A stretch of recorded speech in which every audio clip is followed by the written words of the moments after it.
बात अब कंगना रनौत की कर लेते हैं, क्योंकि बार बार विवादित बयान आखिर वो क्यों दे रही हैं। आज हर कोई ये सवाल पूछ रहा है, देश को जिहादी राष्ट्र बताकर या राष्ट्रपिता महात्मा गांधी का मजाक उड़ाकर वो कौन सी राजनीति साध रही हैं। कंगना बीजेपी की समर्थक मानी जाती हैं, लेकिन उनके बयानों का बचाव करना अब बीजेपी के लिए भी मुश्किल हो चुका है। तो क्या कंगना किसी के कंट्रोल में नहीं? जरा एक रिपोर्ट देखिए। पद्मश्री कंगना रनौत हैं कि मानती नहीं। कल प्रधानमंत्री नरेंद्र मोदी ने देश के नाम संबोधन में तीनों कृषि कानूनों को वापस लेने का ऐलान किया तो मोदी की कट्टर समर्थक कंगना रनौत गुस्से में आ गई और अपनी इंस्टाग्राम स्टोरी में कृषि कानूनों की वापसी को दुखद और शर्मनाक बताते हुए लिख दिया, अगर संसद में चुनी हुई सरकार के बदले सड़कों पर लोगों ने कानून बनाना शुरू कर दिया तो ये एक जिहादी राष्ट्र है। देश के लिए जिहादी राष्ट्र जैसे शब्द लिखकर भी कंगना को चैन नहीं पड़ा। अपनी अगली पोस्ट में पूर्व प्रधानमंत्री इंदिरा गांधी के जन्मदिन को याद करते हुए कंगना ने लिखा, जब देश की अंतरात्मा गहरी नींद में हो तो लठ ही उपाय है और तानाशाही ही एकमात्र संकल्प। सुना आपने, प्रधानमंत्री मोदी ने कल जिस बड़े फैसले पर देश के सामने बेहद संयमित तरीके से अपनी बात रखी, उसी फैसले पर रिएक्शन देते हुए कंगना रनौत लठ और डिक्टेटरशिप की बात कर रही। हालत यह है कि अब कंगना के समर्थक भी पूछने लगे हैं कि कंगना पर क्या अब किसी का बस नहीं रहा, वो चाहती क्या है? पब्लिसिटी। हैरानी इस बात की है कि इसी साल कंगना को सर्वश्रेष्ठ अभिनेत्री का उनका चौथा राष्ट्रीय पुरस्कार मिला है और हाल ही में उनको प्रतिष्ठित पद्मश्री से भी नवाजा गया है। फिर ये सस्ती पब्लिसिटी का सहारा क्यों, वो भी बार बार? सोशल मीडिया पर भी जो है एक पक्ष ऐसा है जो आपके आंदोलन के साथ में नहीं था, उसी में से एक नाम है कंगना रनौत का। उन्होंने तो यहाँ तक कह दिया, एक अभिनेत्री है जिनको अभी जो है राष्ट्रीय फिल्म पुरस्कार मिला है, उन्होंने यहाँ तक कह दिया सरकार का ये फैसला गलत है। क्यों? क्योंकि ये हो गया एक तरीके से आप सड़क पे बैठ जाएंगे, सरकार के ऊपर दबाव बनाएंगे और अपनी मनमानी मांग मनवाएंगे। ये तो गलत फैसला है। और किसानों का ये जिस तरीके से आंदोलन रहा है उसके ऊपर भी सवाल खड़े किए उन्होंने। भाई क्या बीमारी से जवाब तो जब दे, बीमारी क्या है या हमें इसका बीमारी का ही नहीं पता चला।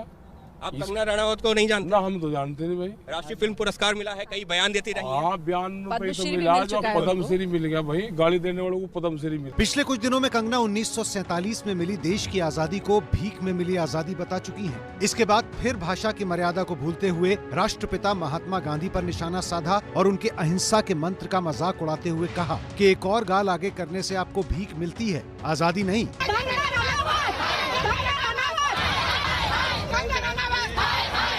इन बयानों पर जमकर विवाद हुआ और कंगना का पद्मश्री सम्मान वापस लेने और उन्हें गिरफ्तार करने तक की मांग कई पार्टियों ने की।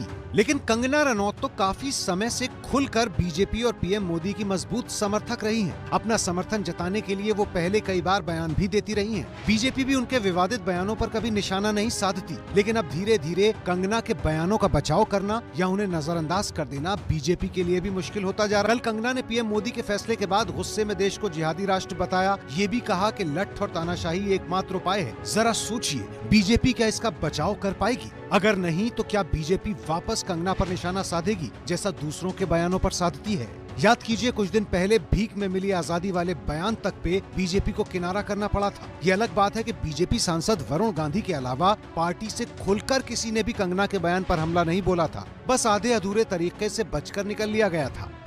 देश की आजादी लाखों लोगों के शहादत के बाद मिली है। इसके लिए जिस व्यक्ति विशेष की वो बात कर रहे हैं, उस बयान का कतई समर्थन नहीं हो सकता। रहा सवाल 2014 का, 2014 के बाद पूरे विश्व में भारत एक विश्व गुरु करके उभर रहा है, इस बात को भी हम नकार नहीं सकते। डरती तो मैं किसी के बाप से भी नहीं।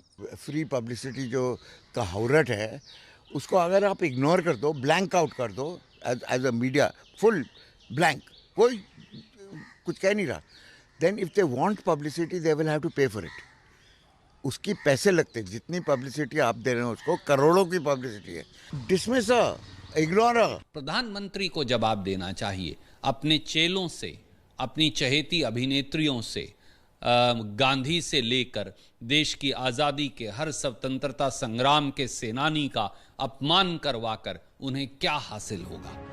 राष्ट्रपिता महात्मा गांधी की महानता का बखान खुद पीएम मोदी के अनगिनत भाषणों और सरकारी योजनाओं में खूब नजर आता है। लेकिन उन्हीं महात्मा गांधी पर खुलकर हमला बोलकर उनके अहिंसा के मंत्र का सरेआम मजाक बनाकर कंगना क्या सियासी संदेश दे रही हैं, क्यों दे रही हैं और किसके कहने पर दे रही हैं?